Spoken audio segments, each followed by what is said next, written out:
voyez, je suis toute seule. Non, pas là.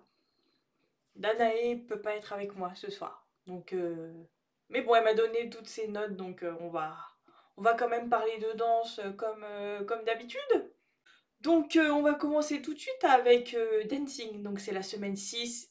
Et donc, ça veut dire qu'on est pile à la moitié déjà de la saison. Donc, 6 semaines sur 11. Et donc, cette semaine, le thème, c'était sur le film Wicked, dont le deuxième volet sort le 21 novembre, je crois. Et donc, ils ont tous dansé sur des musiques du film, sur les BO. Ce sont des musiques qui sont très lyrical, très musicales et tout. Donc pas vraiment des danses latines et danses de salon. Bon, il y a eu beaucoup de jazz et de contemporain. Mais bon, c'est le thème qui veut ça. Mais bon, c'est pas comme on l'a déjà vu danser du jazz ou du contemporain.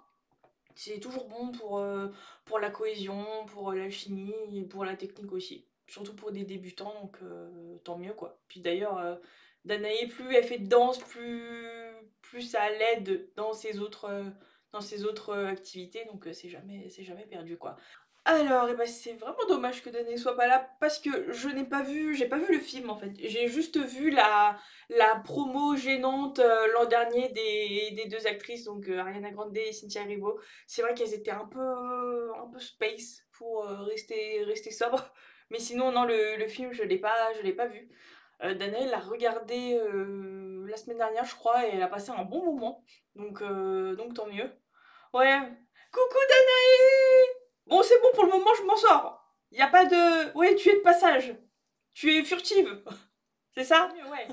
Oui, donc oui, il y a quelques références, que ce soit les personnages. Aussi, la palette de couleurs, bon, bah, c'est clairement du vert et du violet, mauve.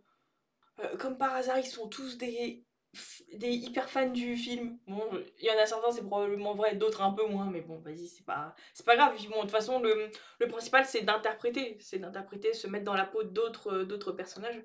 C'est aussi ça, la danse, et aussi ça, et aussi la raison pour laquelle bah, j'ai aimé Dancing, parce qu'il y avait vraiment tous les arts de la scène, donc que ce soit la danse, interpréter des personnages, donc l'acting, la musique en live et le chant en live. Donc vraiment, c'est tout ce que j'aime, quoi. Voilà. Alors, on avait un juge invité qui est nul autre que le réalisateur du film, qui s'appelle John M. Chu. Donc, il était très articulé, contrairement à certains qui savent clairement pas ce qu'ils font là, en juge invité, donc ça va. Et puis bon, bah, c'est le réalisateur du film, donc il sait qu'il doit faire un peu la promo de son œuvre, quoi. Et je pense qu'il a des petites notions en danse parce que il a parlé de prendre l'espace, que quand il y a moins de pas, bah, c'est plus difficile parce qu'il faut être plus technique et tout. Donc je pense qu'il sait à peu près, mais la plupart du temps, bah, ses commentaires, ils tournaient logiquement autour de l'interprétation des personnages, se fondre dans le personnage, et recréer justement l'imaginaire du film, ce qui est logique, quoi. Donc voilà. Et sinon, au niveau des notes, il a pas fait de dingueries, que ce soit dans un sens comme dans l'autre, quoi. Il est resté très aligné avec les trois autres juges. Juste bah, le petit point audience comme chaque semaine.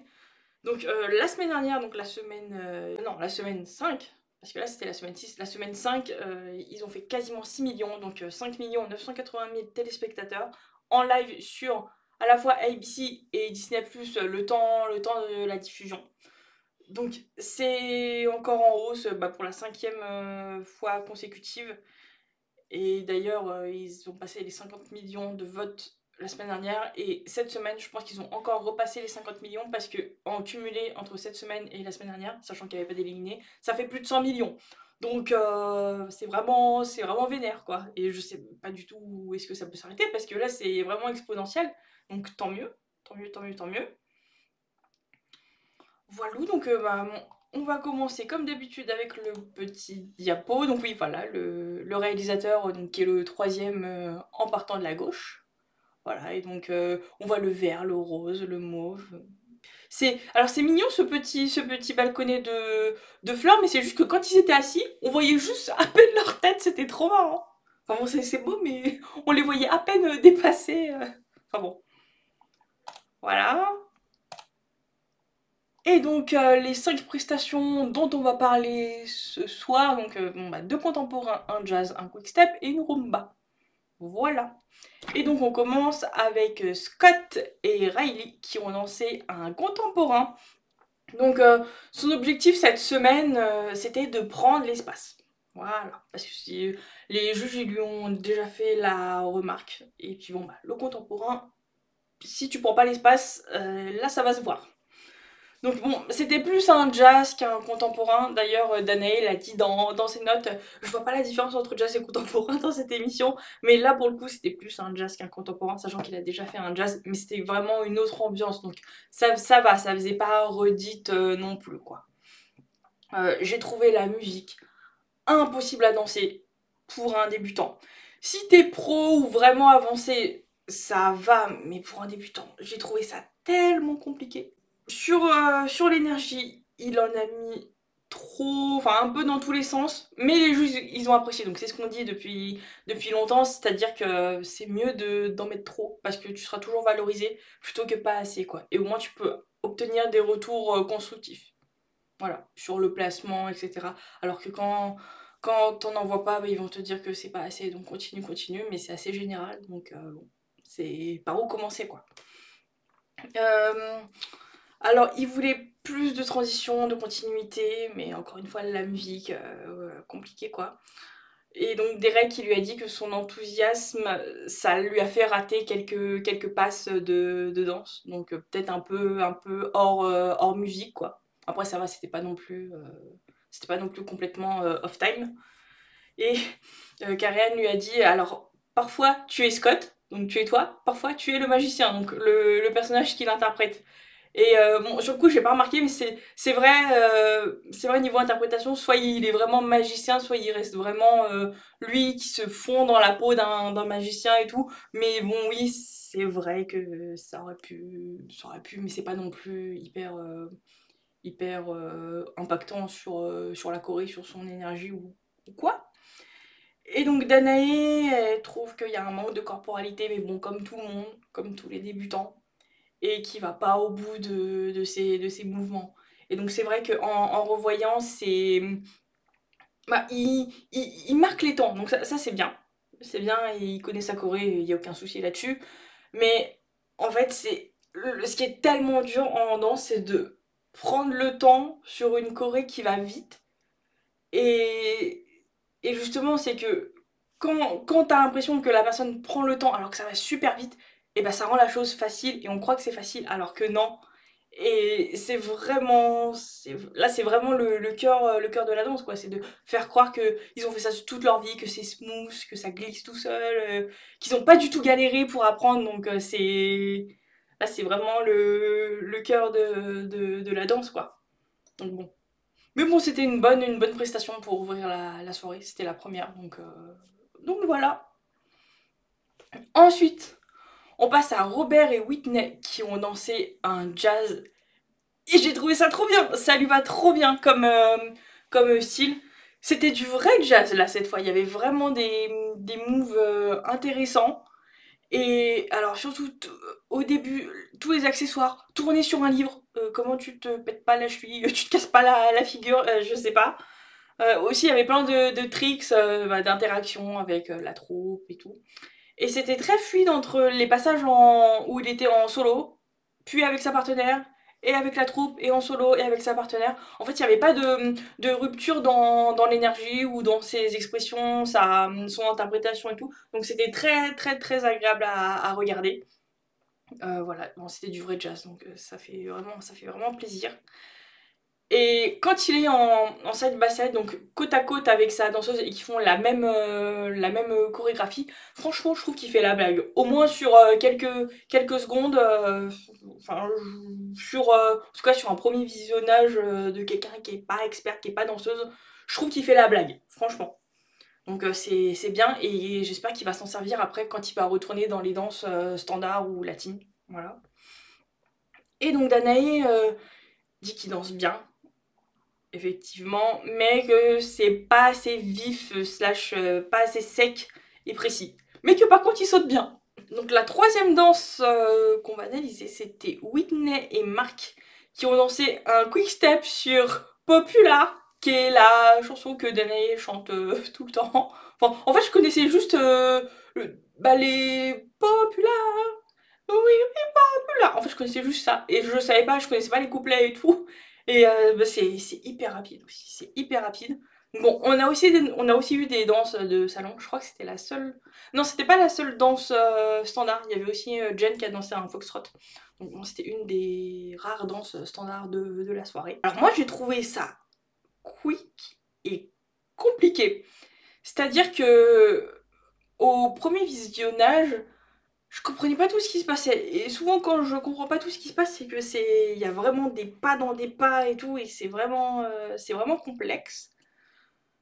Alors elle par contre, quand elle décide d'envoyer la sauce, piou, vraiment les danses rapides lui correspondent quoi. Où faut vraiment mettre de l'énergie, de l'endurance et tout. Donc bon, j'ai hâte de voir son jive, forcément, parce que je pense que le jive elle va le déglinguer, mais bon, peut-être qu'il le garde pour la fin, les demi-finales ou quoi.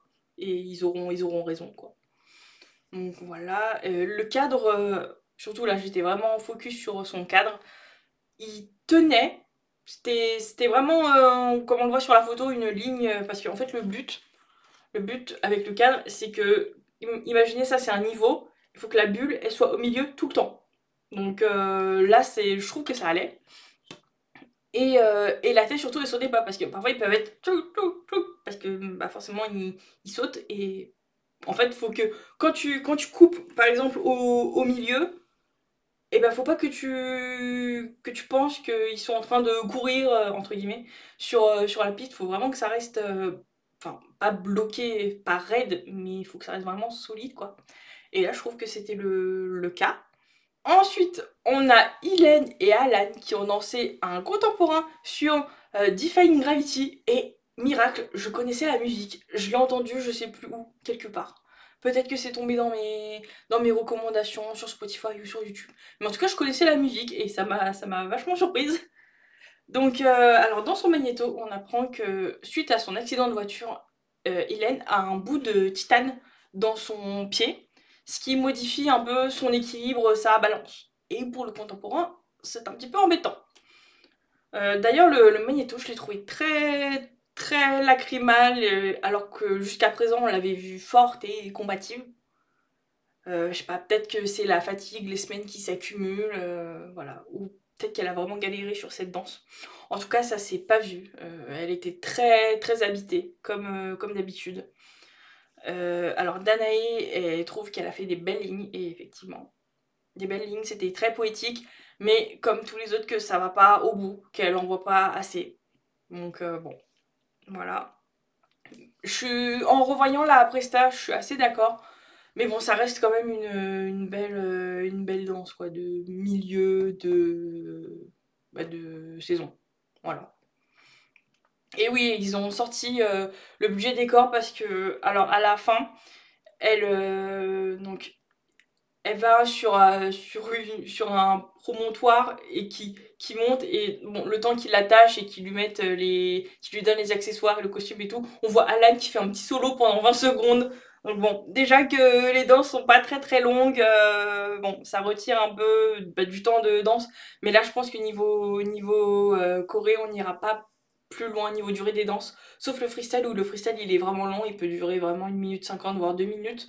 Mais là, je pense que 1 minute 25, c'est vraiment le max qu'on aura cette année. Donc, bon, c'est comme ça. Je pense, enfin, il y a eu, pour moi, assez de contenu. On l'a vraiment vu, enfin, danser enfin, exécuter sa chorégraphie. Et je pense que 20 secondes en plus, on n'aurait pas trop changé nos commentaires par rapport à ça, quoi. Mais même quand, en semaine 1, ils font des danses qui durent 50 secondes, en fait, c'est frustrant, mais on voit quand même s'ils maîtrisent ou pas. En fait, j'aurais pas changé mes commentaires, ou même je pense que les juges, ils auraient pas changé leurs notes, même avec 20 secondes de plus de chorégraphie, quoi. Parce que, bon, ils savent, donc ils mettent tout dans ces 50 secondes, les pros, enfin, parce qu'ils savent comment la musique est découpée. Et puis bon, ils savent que s'ils mettent pas assez de contenu, bah, ils auront pas des bons commentaires et pas des bonnes notes. Bon, les notes, à la limite, c'est pas trop grave, mais les commentaires, ça peut on sait que ça joue sur, au moins à la marge sur les votes, quoi. Donc voilà. Et enfin, pour terminer Dancing, Jordan et Ezra qui ont lancé une Roomba. Alors, moi j'ai vu des assemblées, donc c'est-à-dire les pieds qui sont vraiment parfaitement alignés et pas comme ça.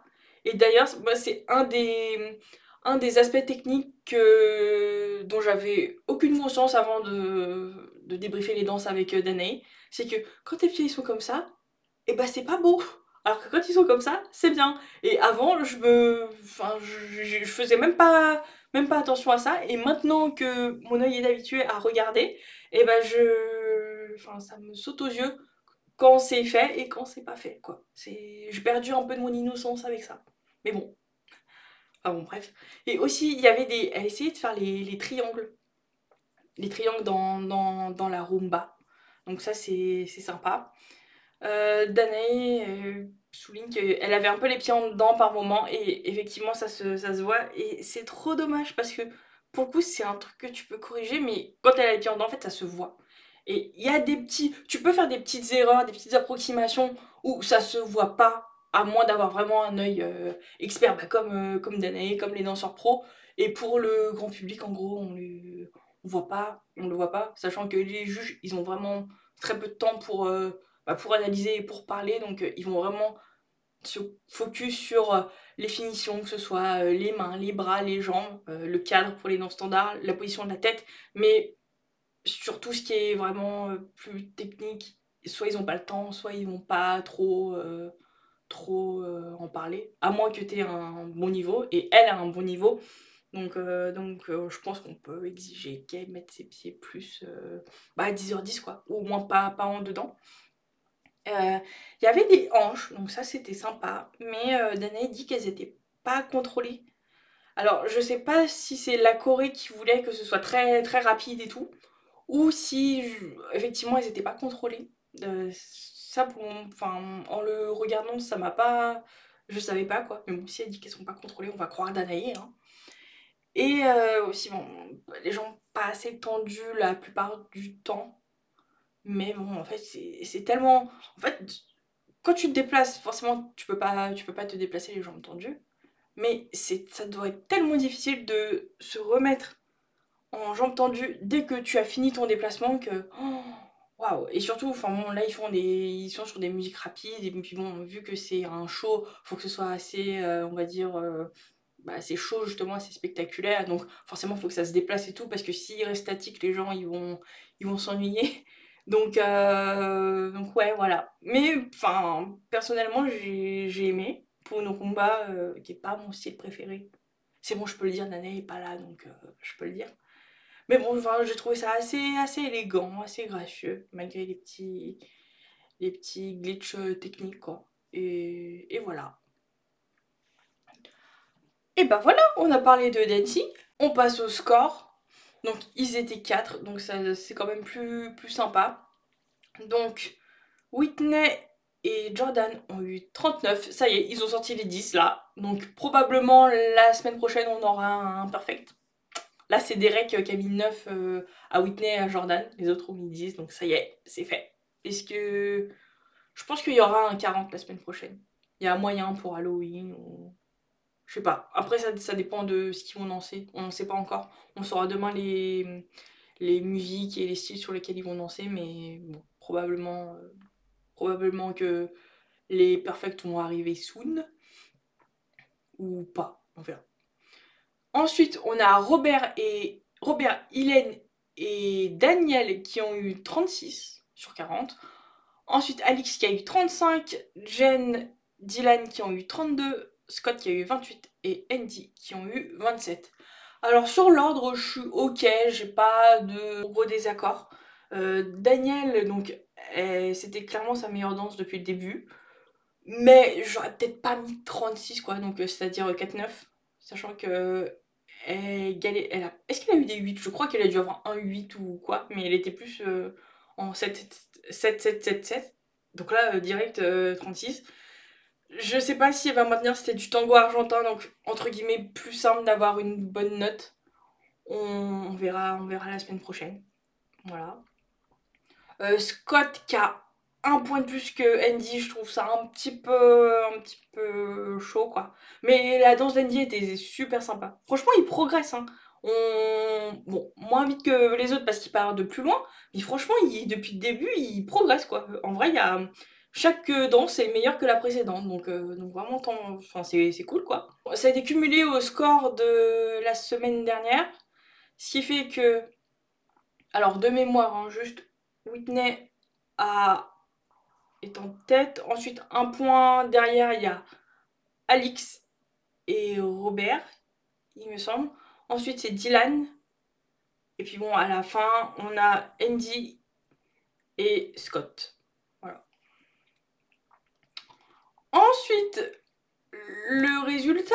En Jeopardy, on a eu Scott, Andy et Dylan. Donc, le Jeopardy, rapidement, c'est pas spécialement les trois derniers. Ça peut l'être. Bon, forcément, dans ces trois-là, il y a celui qui s'est fait éliminer, donc c'est-à-dire qu'il y a eu le moins de votes cumulés entre le jury et le public. Mais ça veut pas dire que les deux autres sont avant-dernier et avant-avant-dernier. Voilà. Mais bon, ils vont pas s'amuser à mettre celui qui est en tête des votes dans le Jeopardy, quoi. C'est plus une indication d'une tendance, quoi.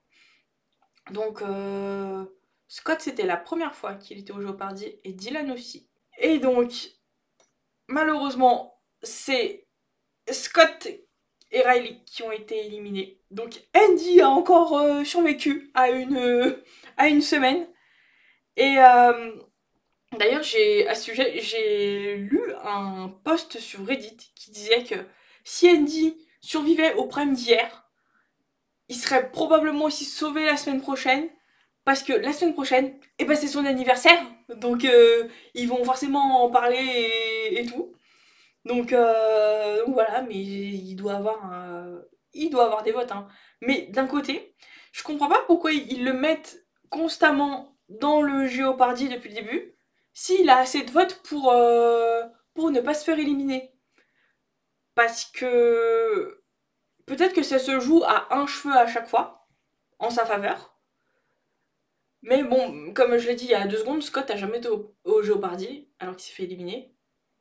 Et donc, bon, je sais pas. Hélène, ah oui, Hélène a déjà été une fois au Jeopardy. Et Daniel, non, jamais. Je corrige. En fait, c'est Hélène qui a déjà été au Jeopardy et pas Daniel.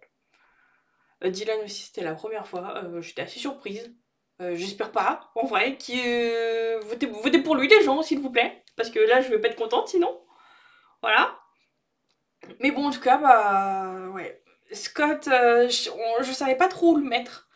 Parce que bon, il a une pro bah, qui est assez populaire. Elle était finaliste l'an dernier avec Steven. Et elle fait beaucoup de TikTok. Surtout, c'est son réseau social principal. Et Scott, bon bah, Pentatonix, je connais pas trop leur. Bon, je connais deux noms, mais je sais pas s'ils sont vraiment populaires et si les chanteurs ils ont vraiment réussi à avoir une communauté au-delà de l'image du groupe, quoi. Bon, on l'a vu avec Lorraine, bah, quand t'es membre d'un groupe, c'est quand même difficile, et on l'a vu aussi dans les années précédentes. Tu penses que, bah oui, en fait, tu fais partie d'un groupe, donc tout le monde te connaît, mais individuellement, ça peut coincer, quoi. Et bah là, on l'a vu. Euh, je trouve que il avait vraiment des bases malgré le fait qu'il soit très grand. Et ouais, j'aurais aimé le voir continuer, mais bon, bah, vas-y, faut des éliminer, quoi, en vrai. Je l'aurais pas vu en finale, je pense que c'était trop loin, finale à 5, hein, donc je le voyais pas dans le top 5. Mais je pense que, enfin, dans ma tête, en fait, sa fanbase était plus élevée que son niveau, si vous voyez ce que je veux dire. C'est-à-dire que ils auraient pu, dans ma tête, hein, en tout cas, le sauver quelques semaines de plus, malgré les scores, enfin, malgré les scores du jury, quoi. Donc bon, voilà, c'est comme ça. Puis bon, bah, c'est difficile parce que l'écart de notes sur les prestations principales est faible. Bon, là, vu qu'ils sont 4, c'est un peu plus espacé. Mais bon, la semaine prochaine, il y a le marathon de la danse, donc ils seront aussi 4 et ils vont espacer aussi avec le marathon, vu qu'ils seront 9. Donc il y aura au moins 8 points d'écart entre le premier et le dernier. Donc c'est bien, au moins ça va espacer les votes, sachant que là-bas, eux, ils comptent pas en points. Par exemple, le premier a 8 points, le deuxième 7 points, ils comptent en pourcentage. Donc les pourcentages, c'est vraiment les écarts sont vraiment minimes, quoi, parce que le jury peut donner que 40 points à un couple, et puis bon, bah voilà, quoi. Donc voilà, c'était ce qui conclut notre passage en revue de la 6e semaine de dancing. Voilà. J'espère que vous avez passé un bon moment et on se retrouve la semaine prochaine à la même heure. Prenez soin de vous, passez une bonne semaine. Bisous bisous.